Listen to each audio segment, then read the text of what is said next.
What is up, everyone, and welcome to another Bitcoin market update. In these videos, you will learn how to use technical analysis to forecast price movements in your favorite cryptocurrencies like Bitcoin and others. So let's dive into Bitcoin itself here on the weekly time frame. So right now, we said last week with this increasing bull volume that it is pretty likely that we will see an increase this coming week to supersede the previous weekly high up here at about 42,624, just because of that increasing bull volume and then the short upper wick here of people taking profits. So now that we're seeing this weekly candle start to kind of form here, you can see we're starting to see this longer lower wick here of people buying the dip, which we'll talk about on the daily time frame in a moment. The main resistance level I'm looking at here on the weekly time frame is up here at about 46,300, and that is that pivot R2 level there. So let's go down to the 3-day time frame here. From a 3-day perspective, this candle is about to close in about an hour and 45 minutes, and you can see right now we have this longer lower wick of people buying the dip coming off of this 2-day support level that we talked about on this channel. We've been talking about this level since back here in June, mid-June. This level is continuing to hold, at least for the moment, like I talked about on yesterday's video, likely being the case because this is a 2-day level and we've only tested it once before this point, which we'll talk about on the 2-day time frame in a second. It's likely that we will see a second bounce from here as well. Right now, what I'm watching for is if this candle closes as a bearish candlestick, meaning we're going to have red volume down here, or a bullish candlestick, meaning we're going to have green volume. Right now we have green volume, and it's above average. So that's good news for the bulls. ETH is pretty much paving the way for Bitcoin's rise right now, given that the EIP 1559 proposal is being implemented either today or this week. I'm not exactly sure when exactly it's getting implemented, but I heard it was supposed to go through today. So that is propelling ETH up at a rapid pace, and that is also causing Bitcoin to rise as well. So let's go to the 2-day time frame. So from a 2-day perspective, you can see that we tested this gray zone right here back here on July 30th. Right here, we wicked into it, had this nice bounce right here, and now we're coming into it again and having a nice bounce off of it once again. So now, when you're in this scenario, now what you're watching for is how significant is this second bounce going to be? Do we come up and break to a higher high above this high? Or do we form a lower high somewhere and then come down into this 2-day level once again? So that's going to be what I'm watching right now. Very good news for very likely we're going to see pretty decent continuation for Bitcoin's price right now. The reason for that is because of the way this candle looks right here. This one factor at least. We have the long lower wick of people buying the dip. So although the price traded all the way down to here at about 37,500, people bought the dip and pushed the price back all the way up to where we are now, which is at about 39,900.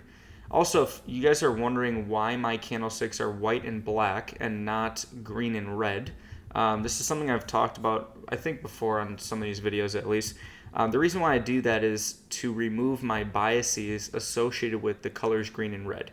So for me, at least, the color green kind of incites that feeling of like euphoria, like it's good. It's, green is good. Green means go, And then red is, negative. Red is like blood, and it's, it's like bad and, evil and all of those things. So I changed mine to white and black on my chart. So then when I'm looking at the chart and the price action, I can take an unbiased look at the price action. So I just wanted to highlight that real quick. In terms of a couple different indicators here, if we look at this from a super guppy perspective, you can see that we flipped to be red right here, but we closed right above these right as they turned red. So we did not reject off of them at all. We instead went right through them, and now we're coming back into them right here and bouncing off of them. So we'll see if we can flip these back to being gray in the coming days. If we look at this from an Ichimoku cloud perspective, we're seeing a potential for an edge-to-edge trade here, which is where you take a trade from one edge of the cloud to the other. Right now, that will be, right now it would be up here at about 45,700, and it declines as we move further and further over in time. Let's go to the daily, the good old daily time frame. So on the daily time frame, you can see right now that we have this higher low being set right here. I'm sorry, not higher low. We have this lower low being set right here below this low that we set right here. So we came up, formed a high, higher low, higher high, and then right here we started to come down. We came up again, wicked above this high, and then came down, and now we're, it's just kind of chop in this area here, but we're bouncing off of that 2-day support zone that we talked about, potentially bouncing off of a second time. Like I said, the question here is going to be, once this bounces here and we break the high of today's 2-day candle, in the next 2-day candle likely, where is price going to go next? Are we going to continue to go higher from there, or are we going to form a lower high and then come down into this level once again? That's what I'll be watching for in the coming days. If we look at this from a 12-hour perspective, this is really interesting to me because this gray zone should be acting as resistance right now, but you can see that we're pushing right through this zone right here. And so if we end up closing 2 candlesticks above this zone on the 12-hour time frame, this will likely turn into a support zone for price that we'll see a bounce off of. But for right now, it's still supposed to be resistance.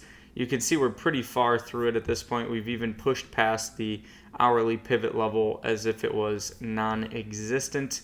And that's because of the overpowering 2-day support level that we're coming into right here. So you can see the price comes into it. We have these lower wicks of people buying the dip.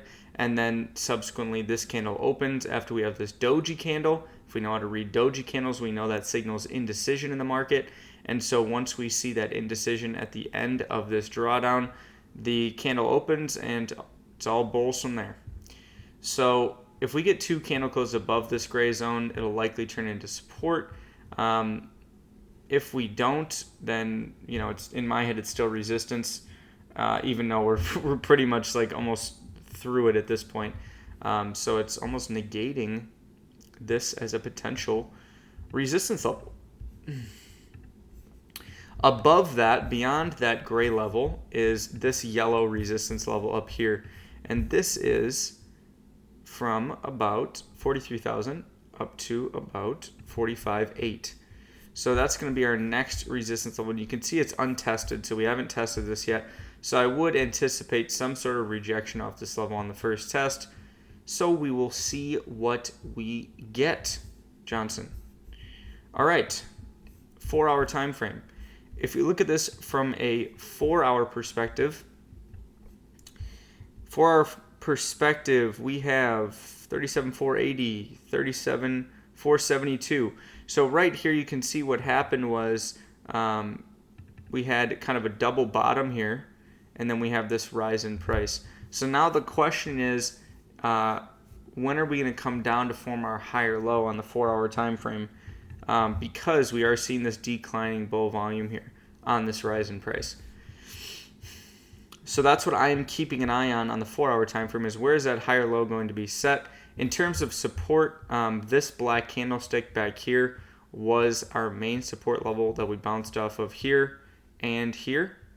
So that level held exactly where we needed it to if we're a bull, and we've seen this rise in price. So if we come down and form a higher low and then a higher high, that will be bullish continuation, and we'll see that likely potentially push the price up higher from there. One last thing I wanted to point out real quick was the Ichimoku cloud on the 12-hour time frame. We talked about this yesterday, but I wanted to just highlight it again. This is really good news for the bulls. We're in the most bullish position that this indicator can be in. After being bearish for quite some time, you can see that as soon as we broke down right here, cloud flipped to be red, Tenkin crossed below the Kijun, the red line, and then rode that all the way down here. Came up here, came down again, chopped around and faded some more, and then finally we pushed through this cloud right here and suddenly are operating above the cloud. And now the interesting thing is this going to carry price up to, this yellow resistance at 43, and then subsequently maybe the 47K resistance level as well. But this is good news for the bulls. So flipping green, Tenkin above the Kijun, price above that, all of that above the cloud. Good news for the bulls. All right, guys, that's all I got for this one. If you like this video, give it a like down below and subscribe for future educational content around cryptocurrency and blockchain technology.